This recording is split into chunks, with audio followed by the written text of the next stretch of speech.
러시아의 우크라이나 침공 이틀째인 오늘 우크라이나 수도 키예프 시내에서는 러시아군과 우크라이나 군과의 교전이 시작된 것으로 보입니다.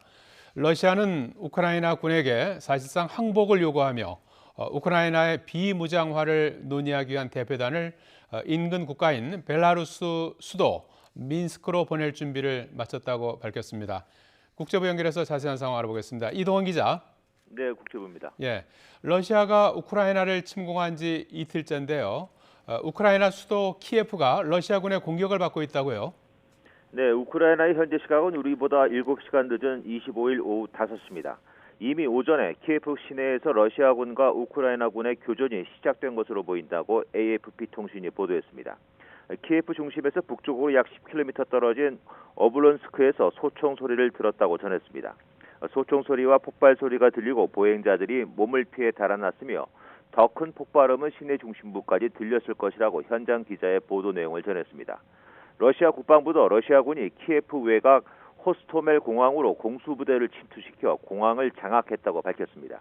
이 작전에 200대 이상의 헬기가 투입됐고 공항 장악 과정에서 우크라이나 특수부대원 200명 이상이 사살됐으며 러시아군 손실은 없다고 주장했습니다. 벨라루스에서 출발한 러시아 지상군은 전날 키예프 교회에 도착했으며 전황이 급박하게 돌아가자 우크라이나 국방부는 페이스북을 통해 화염병을 만들고 점령군을 무력화하라며 자국민에게 항전을 촉구했습니다. 우크라이나 정부는 오후에 러시아군 전차가 키예프로 진격할 것으로 예상하고 있으며 이번 전쟁의 가장 힘든 날이 될 것이라고 보고 있습니다. 우크라이나 국방차관은 해외로부터 지원받은 대전차 미사일을 배치하는 등 수적 열세에도 4개 전선에서 키예프를 지키기 위해 진지를 사수하고 있다고 밝혔습니다. 그러나 압도적인 군사력을 앞세운 러시아군이 우크라이나 동남북 3면에서 키예프를 향해 포위망을 좁혀가는 모습입니다. 앞서 이날 오전 4시에는 첫날에 이어 러시아의 미사일 공격이 또 있었습니다. 자, 이동원 기자, 전황이 격화할수록 피해 상황도 커지고 있다고요?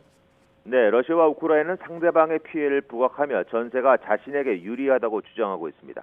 러시아 국방부는 우크라이나군 150명을 항복했고 군 공항 11곳을 포함해 군용시설 118곳을 무력화했다고 발표했습니다. 젤렌스키 우크라이나 대통령은 대국민 연설에서 러시아군의 인명피해가 800명이며 탱크 80여 대, 군용기 10대, 헬리콥터 7대를 파괴했다고 밝혔습니다. 또 우크라이나군이 러시아군의 진격을 저지하고 있다고 주장했지만 지금은 수도 키예프를 방어하기 위해 전력을 다하고 있는 상황입니다. 이외에도 상당수의 민간인이 피해를 입었을 것으로 보이지만 아직 정확한 집계는 나오지 않고 있습니다. 자, 이 기자, 역시 군사력의 현격한 차이로 우크라이나군이 열세일 수밖에 없는데 러시아가 사실상 항복을 요구했다고요? 네, 세르게이 라브로프 러시아 외무장관은 현지 시각 25일 기자회견에서 우크라이나군에게 사실상 항복하라고 요구했습니다. 타스 통신에 따르면 라브로프 장관은 우크라이나군이 푸틴 러시아 대통령의 요구에 응해 저항을 끝내고 무기를 내려놓으면 언제든 회담할 준비가 돼 있다고 주장했습니다. 그러면서 우크라이나의 모든 국민이 자유롭게 내일의 운명을 결정할 기회를 가질 수 있기를 진심으로 바란다고 말했습니다. 푸틴 대통령도 25일 시진핑 중국 주석과의 전화 통화에서 러시아는 우크라이나와 고위급 협상을 하기를 원한다고 말했습니다. 이에 대해 시 주석은 중국은 러시아가 우크라이나와 협상을 통해 문제를 해결하는 것을 지지한다며 호응했습니다. 자, 이동원 기자, 전쟁 상황과 별도로 러시아와 우크라이나의 협상 움직임도 있다고요? 네, 젤렌스키 우크라이나 대통령은 어제 텔레그램을 통해 화상연설에서 오늘 러시아에서 우크라이나의 중립국 지위에 대해 대화하고 싶다는 이야기를 들었다며 그것에 대해 말하는 것이 두렵지 않다고 말했습니다.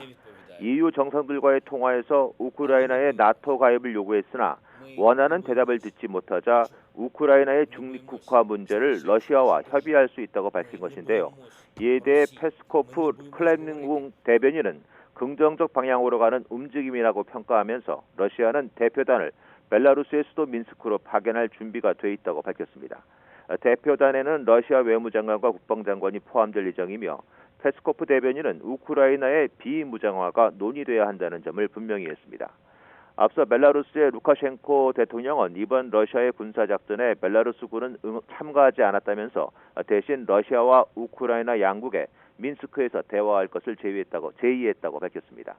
그러나 아직 우크라이나 측으로부터 민스크 협상에 대표단을 보낼지에 관한 언급은 나오지 않고 있습니다. 지금까지 국제부였습니다.